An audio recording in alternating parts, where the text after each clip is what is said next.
Welcome to Legal 123s with ByrdAdatto. Legal issues simplified through real client stories and real-world experiences. Creating simplicity in 3, 2, 1. Welcome back to Legal 123s with ByrdAdatto. I'm your host, ByrdAdatto, with my co-host, Michael Byrd. As a business and healthcare law firm, we meet a lot of interesting people and learn their amazing stories.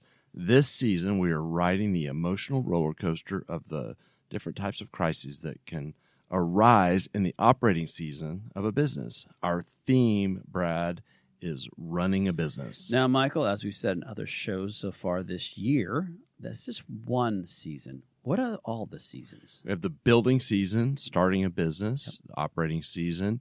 Next season in our podcast, we'll be talking about the scaling season, growing a business, and then the buying and selling season. Perfect. Well done, sir. Now, Michael, before we get started with today's story, I'm going to pivot from our little mini stories we've been doing all season, and I want to bring our long-standing tradition of discussing TV shows that we love on our show. No. What if it has to do with Breaking Bad references? Okay, that's not fair.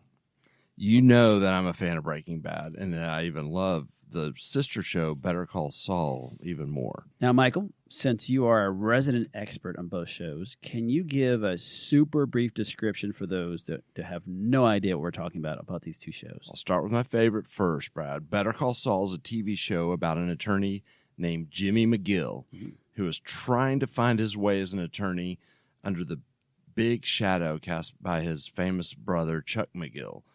There was a tension with Jimmy of being a hustler growing up and then also wanting to do good. And eventually, throughout the show, he ended up changing his name to Saul Goodman, which played a part when you've seen Breaking Bad.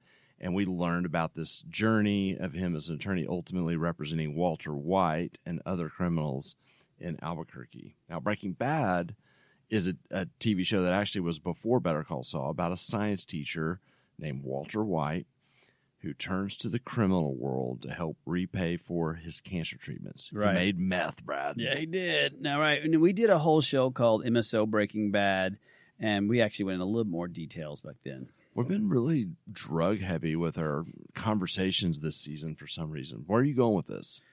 Well, what if I told you that being a scientist doesn't always make you smarter?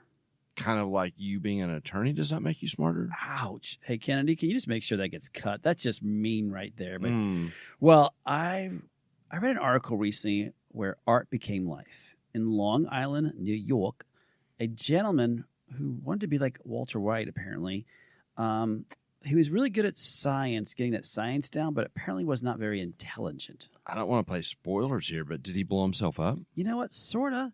He called the cops about an alleged break-in at his business, the Quantive Laboratories, LLC. Whoa, creative name for a lab, for a scientist? Yeah. Okay. Well, when the police arrived for this break-in, it was really hard for them to simply just investigate the broken glass outside because they couldn't ignore the mounds of drugs inside. Oh, no. Oh, yes.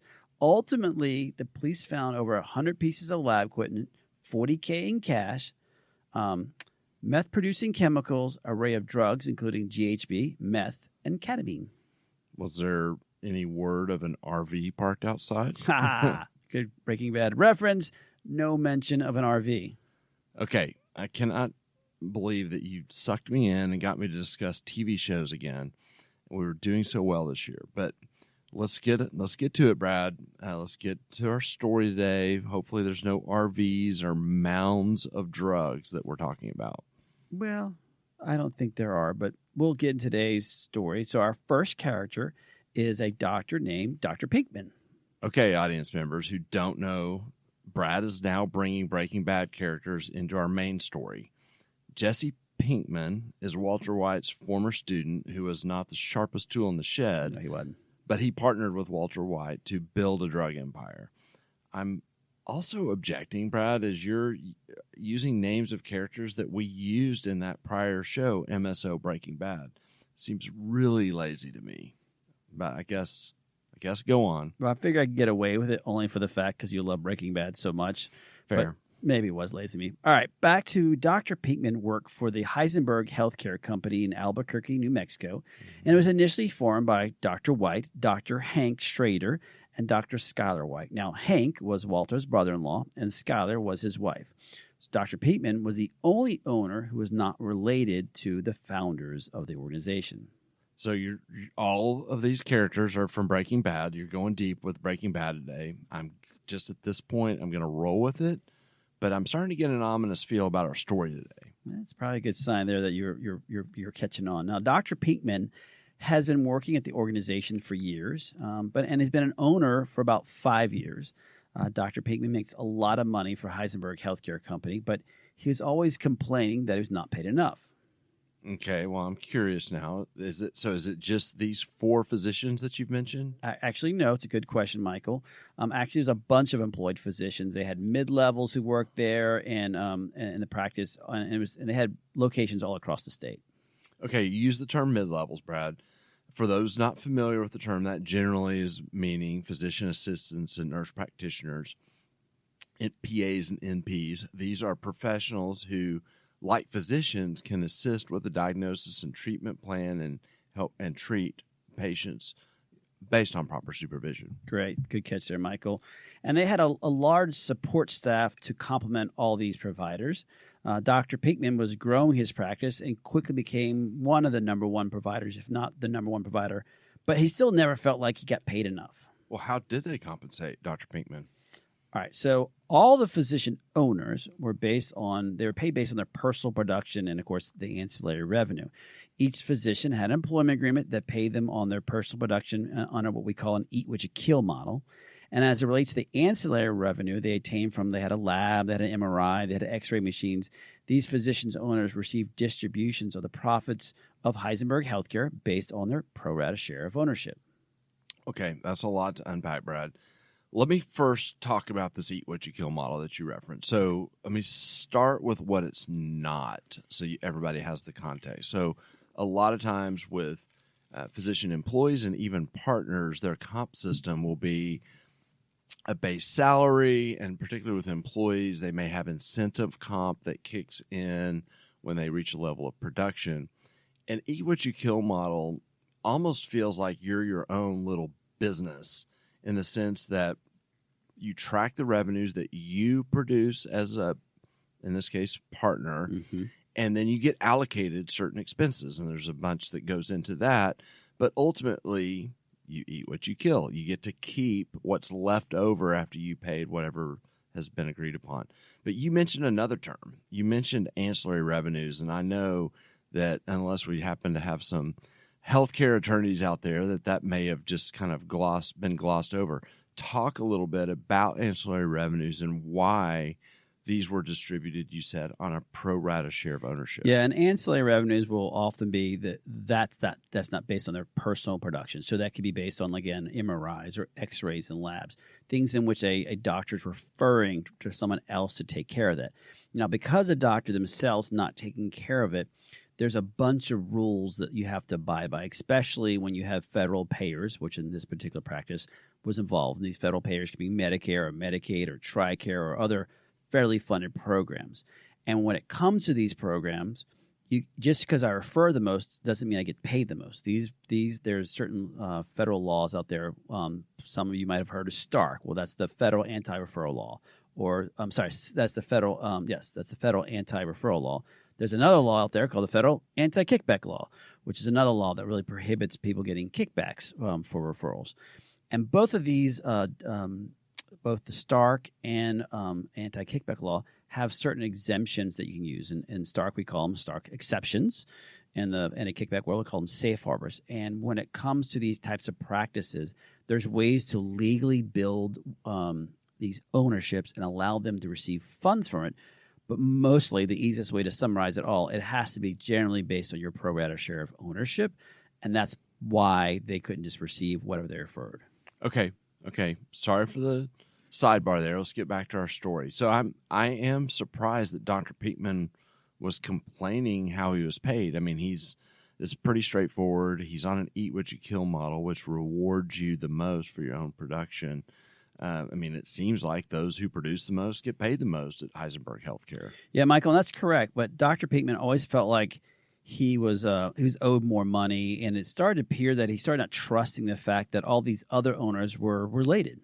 Okay, did Dr. Pinkman have access to the financial records? Yes, the group and not only they had quarterly board meetings, annual shareholder meetings. Additionally, they produced monthly reports showing the production of each physician, mid-level, all the revenue for the ancillaries. But even with all this information, Dr. Pinkman was complaining that he was underpaid. A lot's not making sense here, Brad.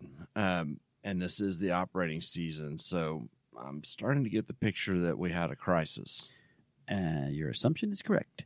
Okay. As one of the employed physicians had been a disaster for Heisenberg Healthcare, and we'll just call him Dr. Gus Fring. Okay, another character from Breaking Bad, and he was a scary character. He was bad. Why was Dr. Gus Fring from our story today an issue? Yeah, good question. He kept failing to complete his medical records timely. He failed to complete the billing for the medical practice that they needed to bill for him, and he generally just seemed disorganized. Well, he's definitely not a drug lord and murderer like on the show. No. So that's the good news. It's good point. Yes. Did Heisenberg Healthcare believe that patient care was also an issue? No, actually, Dr. Gus Fring, he was loved by his patients and delivered great care, but just he didn't get to his bills and didn't get to his charts and didn't timely go through the stuff that the practice needed to do so it could get paid. Yeah, we've had a few doctors over the years that just didn't seem to be wired to handle these administrative responsibilities. Mm-hmm. They come and typically have this mindset that they're doctors. The most important thing is to do proper care for the patients, which is the most important thing. Correct. However, this is unfortunately a massive problem on both the business side and the compliance side. Yeah.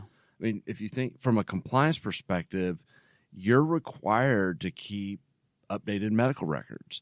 And so, if whether you're working for a practice or on your own or a part of a hospital system, it's really important. And you create risk not complying with medical board requirements on keeping that. Now, from a business perspective, it's pretty straightforward, Brad. If you don't bill, you don't get paid. Wow. That is great points there about business side of healthcare. Wait, Kennedy, just strike that from the podcast. We can't make Michael look that good.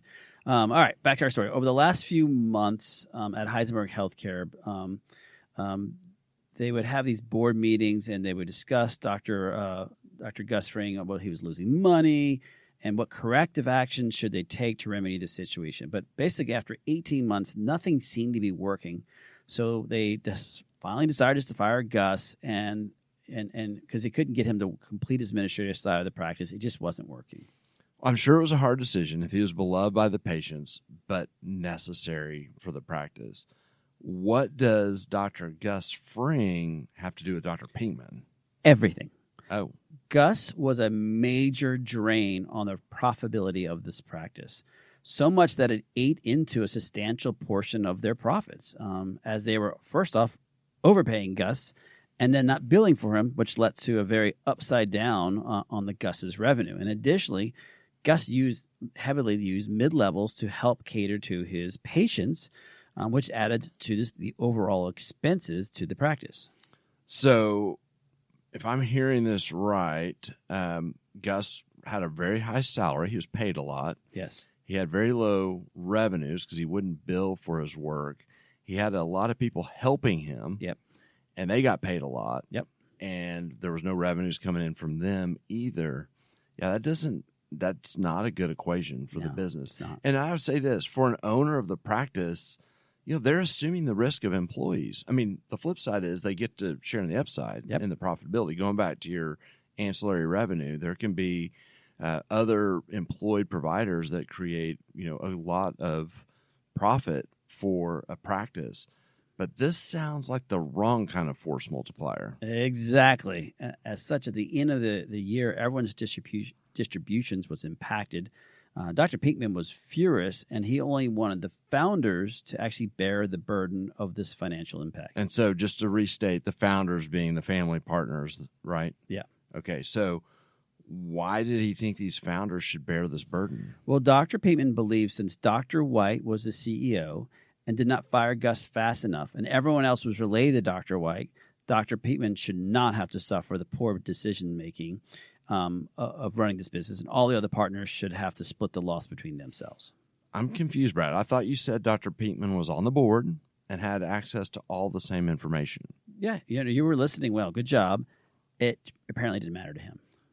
Well, did Dr. Pinkman ever object to them keeping Gus during one of these board meetings? No, there's no evidence of that. And additionally, Dr. Pinkman felt like the practice was also underpaying him on his personal collections, as Dr. Pinkman started to argue that he should receive 100% of the collections he worked and not have to share any of it to help cover his expenses.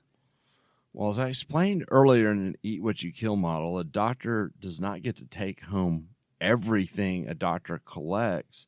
They have to cover their expenses. Yeah. So what made Dr. Pinkman think he deserved all of his collections? You'll love this answer. Because it was unfair that he was working this hard and didn't get all this money. The no fair excuse. Mm-hmm. With 5 kids, I'm very well versed on this excuse. Of course, this is when they were little kids, not so much grown adults working. Right. And as you've heard me say many times in response to that, the fair only happens once a year in Texas. It's in September. Yeah. So definitely see the crisis bubbling. What happened? Well, clearly the parties didn't have alignment as it relates to how to deal with this loss, and unfortunately it boiled over into the courtroom as Dr. Pinkman ended up suing Heisenberg Healthcare for breach of contract and all his partners for breach of their fiduciary duty to him as a shareholder. I think a lawsuit qualifies as a crisis. Yes. Okay. Well, let's go into a commercial and on the other side, talk about how we responded to these threats. Many business owners use legal counsel as a last resort rather than as a proactive tool that can further their success. Why? For most, it's the fear of unknown legal costs. ByrdAdatto's Access Plus program makes it possible for you to get the ongoing legal assistance you need for one predictable monthly fee. That gives you unlimited phone and email access to the legal team, so you can receive feedback on legal concerns as they arise. Access Plus, a smarter, simpler way to access legal services. Find out more. Visit ByrdAdatto.com today. Well, welcome back to Legal 123s with ByrdAdatto. I'm your host, ByrdAdatto, with my co-host, Michael Byrd. Now, Michael, this season, our theme is running a business. And we're talking about real client problems that pop up during the operating season of a business. Now, Michael, we just talked about how to respond to litigation on other shows earlier this season. So let's first kind of double-click and outline, how does ownership typically work? This is important because we saw a definite disconnect on expectations from, our hero, or maybe he's not our hero in the story, but the problem with Dr. Pinkman. Right. So the first concept to ownership is so basic, but you have to understand that you're taking a risk. Oh, no. Yeah. I'm out. Wait. I'm leaving right now. I have to take a risk as an owner? We're many years into this, Brad. Oh. So, you've been taking a risk for a long time. I had no idea. Yeah. Thank you for letting me know. If there's not enough money to pay the bills and you're an owner, you don't get paid. This is worse than I ever thought. I know. I'm glad you're getting educated while we're educating our audience, Brad. And we see this sometimes, Brad, especially in the medical practice scenario, where owners have an employee mindset. Mm-hmm. Like there's I do this, I deserve this, I'm entitled to this, I'm entitled to 100% of my collections. They think that they should be paid based on their work. As I said, they're entitled.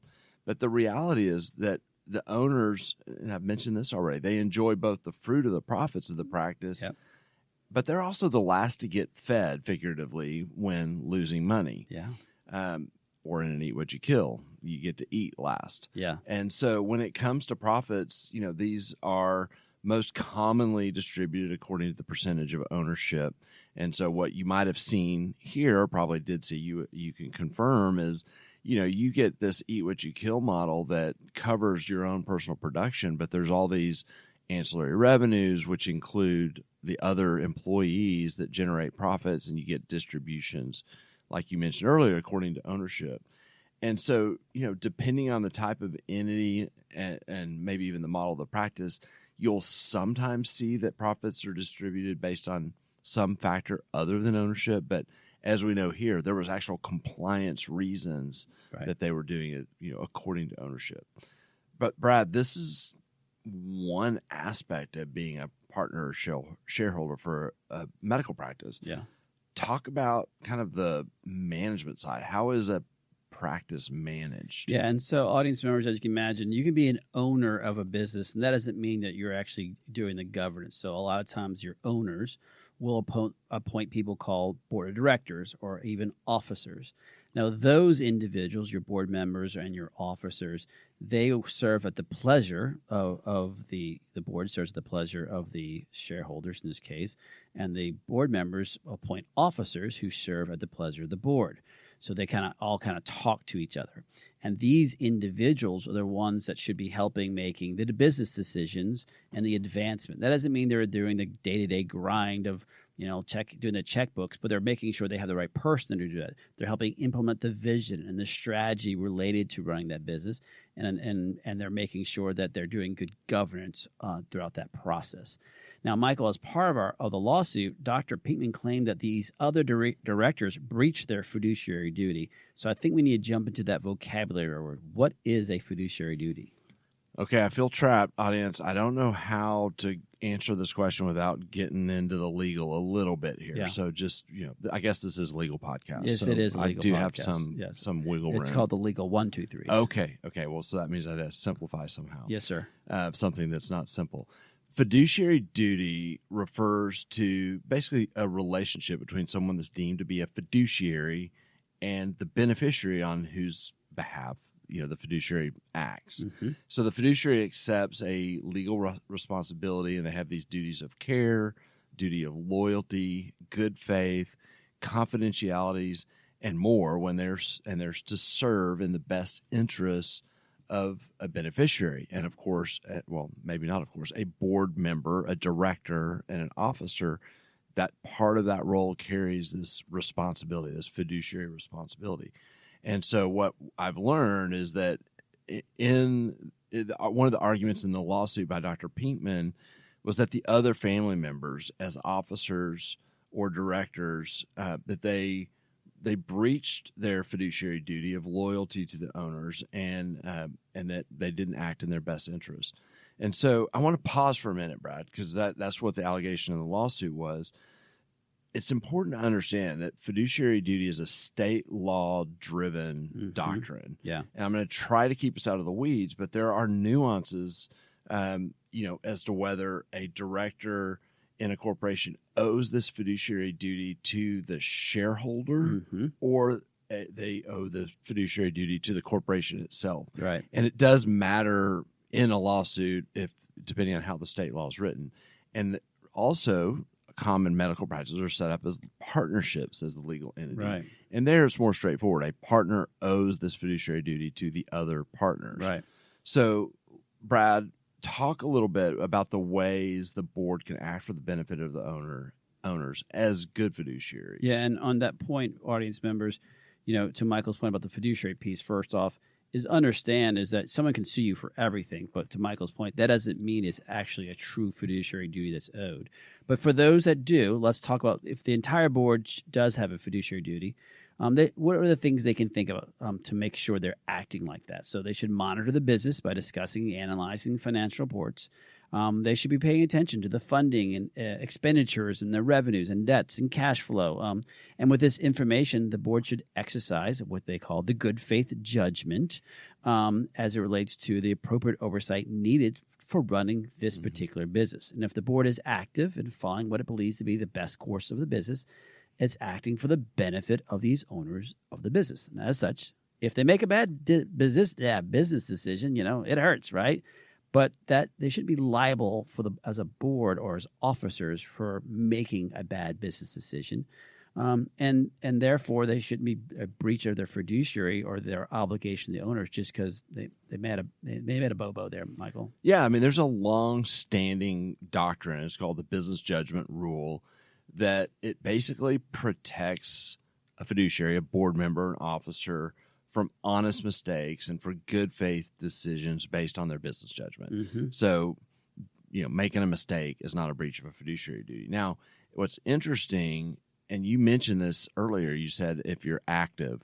Well, an inactive board, which we see that in practices, boards that don't meet, you can't oftentimes in states hide behind the business judgment rule if you're doing nothing. Right. And so activity does matter. And so in today's story, Heisenberg Healthcare it's providing these monthly reports, and you've mentioned several times they were active.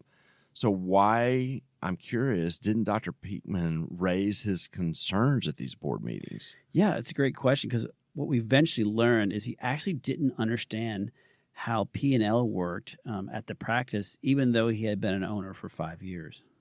And unfortunately, this is also more common than you would think. And that's, curious. He might be the one risking his breach of fiduciary duty, but protected by the business judgment rule.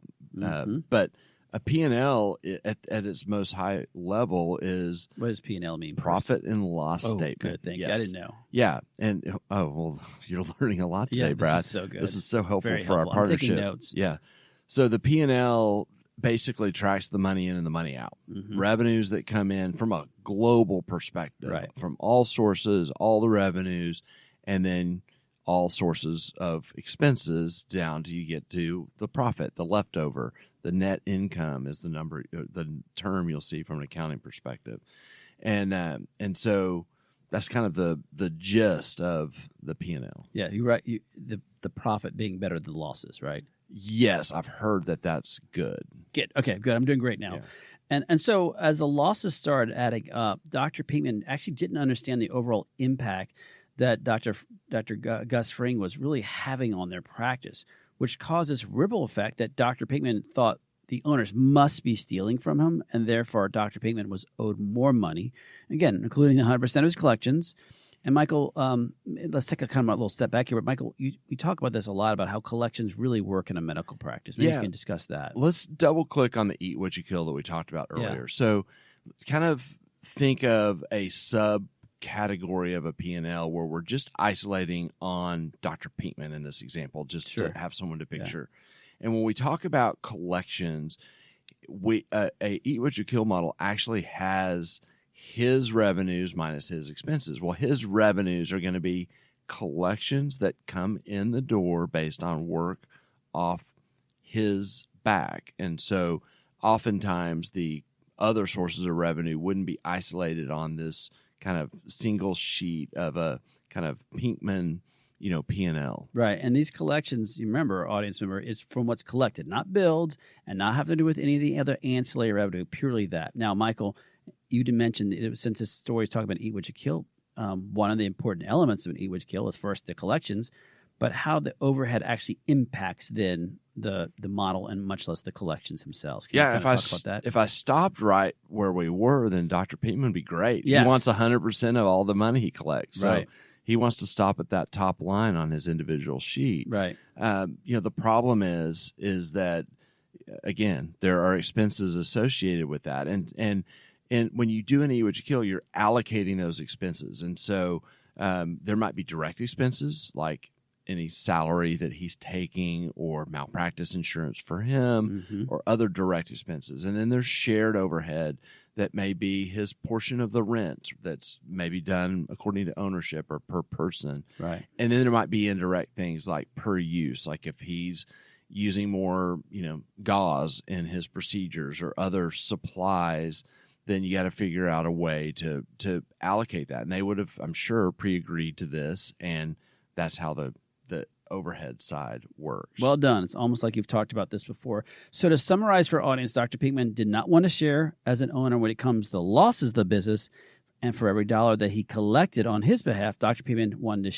his share. He did not want to share with his partners his revenue. Oh, man. So what happened with Dr. Peakman and his lawsuit against Heisenberg Healthcare? Well, we went on to an all-day mediation, at which point we finally had some alignment as Dr. Peatman's litigation attorney actually brought a corporate attorney and a CPA to the mediation. The mediator seemed to indicate that the team was able to shed some light to everyone in the room as to how these matters started to work, and we were able to settle the matter. So is Dr. Peatman still with the practice? No, as part of the settlement, the parties did separate, and Dr. Peatman left to go start his own practice. Wow. I hope he figured out P&Ls, Brad, and how to properly compensate himself, because it's not going to go good if he's keeping 100% of what comes in. Yeah, I don't think it worked well for him since he's no longer at that practice that he started and is now employed by a hospital. Just where he belongs. Okay, Brad, let's wrap it up. When you named these characters today after Breaking Bad, I was expecting the crisis to involve a meth lab or some level of criminal activity. So I guess I'm relieved that this was just a story of bad business. Yeah. But even bad businesses can lead to a major crisis, costing hundreds of thousands of dollars in losses and fighting over unmet expectations. Correct, you are, Michael. Guess what, Michael? Next Wednesday, we will be back and address a crisis when a client gets a cease and desist letter on their trademark.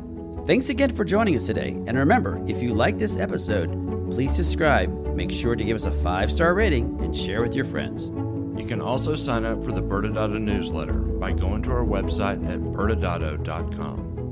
ByrdAdatto is providing this podcast as a public service. This podcast is for educational purposes only. This podcast does not constitute legal advice, nor does it establish an attorney-client relationship. Reference to any specific product or entity does not constitute an endorsement or recommendation by ByrdAdatto. The views expressed by guests are their own, and their appearance on the program does not imply an endorsement of them or any entity they represent. Please consult with an attorney on your legal issues.